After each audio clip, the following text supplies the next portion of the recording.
it's like not. I got the call from my agent.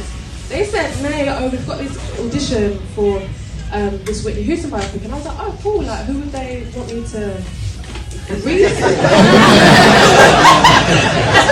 Genuinely. And they said, "Oh, for Whitney," and I was like, "Oh, absolutely not. There's no way." And I think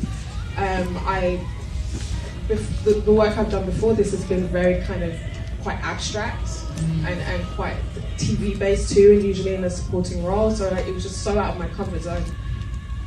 But I just was like, okay, well, if they're asking, sometimes you just got to trust the people that are asking. Yes.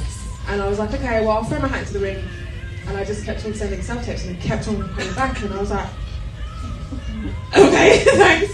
And then, yeah, they flew over to London while I was filming Master of None, and I did it while I was filming Master of None. Yes. And in that time, I had been preparing. I didn't take on any other jobs. This is the first time I had a lead role. It's the first time I ever played an American person either, so that was like, I was like completely terrified by the accent, because, you know.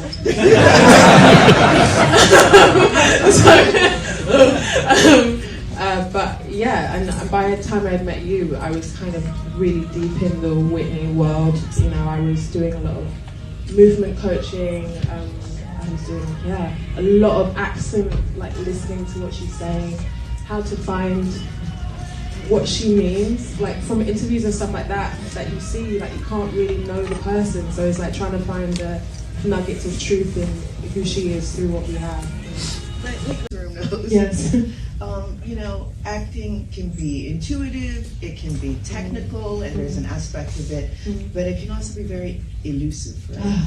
Yes. So, I mean, were there moments when you felt like, okay, I am channeling her, like I've got this? Yes. Yeah, the moments where I felt like I've got this is whenever I heard Whitney's voice. Like the performance is by far one of my favourite days to do. Partly because it's kind of plotted out for you. We had been looking at videos and kind of copying movement by movement, and like there was a lot of preparation, and that was secure. You just feel very safe in that. But also Whitney's voice was always there.